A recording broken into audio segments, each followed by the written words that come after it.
Un ion monoatomique est formé à partir d'un atome qui a perdu ou gagné un ou plusieurs électrons pour vérifier les règles de stabilité, c'est-à-dire les règles du duet ou de l'octet. Un ion peut être positif ou négatif. Voici des exemples d'ions monoatomiques. Un ion polyatomique est formé à partir de plusieurs atomes. Rappelons que le préfixe poly signifie plusieurs. Ces atomes ont globalement perdu ou gagné un ou plusieurs électrons. Voici quelques exemples d'ions polyatomiques que l'on rencontre couramment au laboratoire de chimie. Lorsqu'un atome perd un ou plusieurs électrons, il devient un cation. Un cation est un ion chargé positivement. Voici quelques exemples de cations monoatomiques qu'il faut vraiment retenir pour la classe de seconde. L'ion hydrogène, l'ion sodium, l'ion calcium, l'ion magnésium et l'ion potassium. Le lithium, de numéro atomique 3, a cette configuration électronique. Alors pour l'instant, il a un électron sur sa couche externe. Il va perdre cet électron de valence pour former l'ion lithium Li+, qui est beaucoup plus stable. Alors on va écrire Li donne Li+, plus un électron. Et cette fois-ci, la configuration électronique de l'ion lithium est un S2, c'est-à-dire une couche externe pleine, avec donc une stabilité de l'ion, et surtout la même configuration électronique que l'hélium, le gaz noble le plus proche dans la classification périodique. Pourquoi l'ion lithium porte-t-il une charge positive? Alors étudions schématiquement un atome de lithium. Alors cet atome de lithium est constitué d'un noyau qui contient 3 protons et 3 neutrons par exemple. Et dans la couche 1s, on va trouver les 2 premiers électrons, et ensuite dans la couche 2s, un électron. La charge électrique portée par le noyau vaut Q égale plus 3e, et celle dans le nuage, moins 3e. Globalement, la charge totale vaut 0. Lorsque l'atome se transforme en ion, il perd son électron qui se trouvait sur la couche 2s. La charge dans le noyau vaut toujours 3e, on n'a pas modifié la composition du noyau. Par contre, la charge électrique dans le nuage ne vaut plus que moins 2e, puisqu'il n'y a plus que 2 électrons. La charge totale vaut donc plus E. Cette charge électrique de plus E explique que l'ion lithium s'écrive Li+, il porte une charge positive.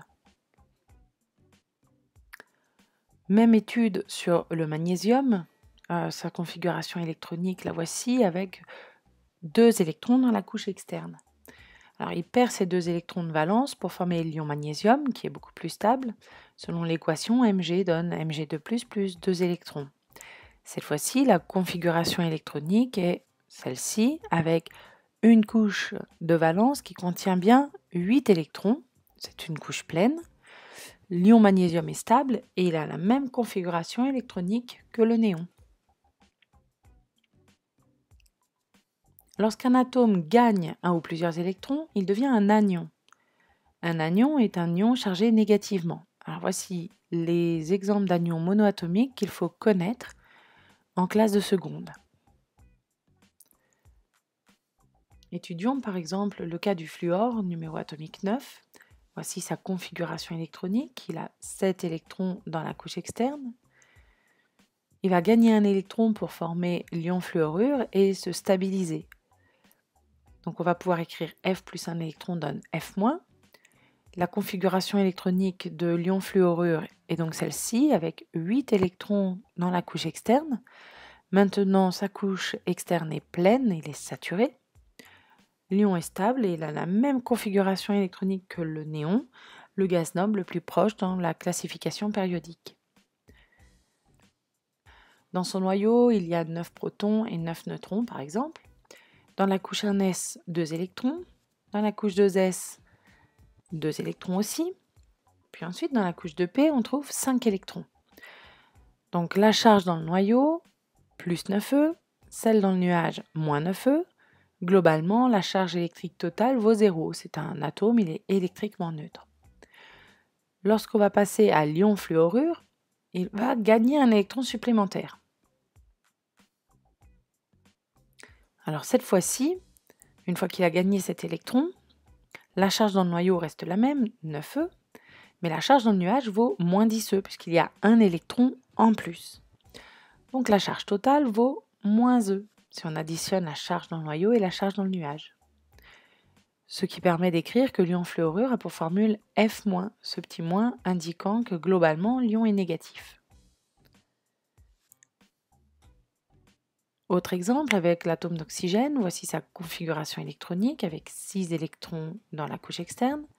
Il va gagner 2 électrons pour acquérir une certaine stabilité et former l'ion oxyde O2-. On peut écrire O plus 2 électrons donne O2-.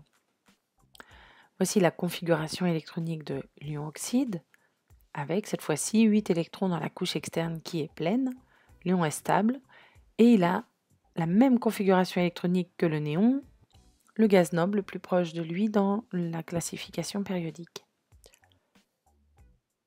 Voici ce qu'il faut retenir. Un ion monoatomique est formé à partir d'un atome qui a perdu ou gagné un ou plusieurs électrons pour vérifier les règles de stabilité. Un ion polyatomique est formé à partir de plusieurs atomes qui globalement ont perdu ou gagné un ou plusieurs électrons. Un cation est un ion chargé positivement formé à partir d'un atome qui perd des électrons pour vérifier la règle de l'octet ou du duet. Voici les exemples de cations qu'il faut connaître.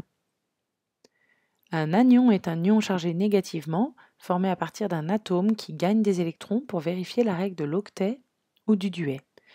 Voici les exemples d'anions qu'il faut connaître.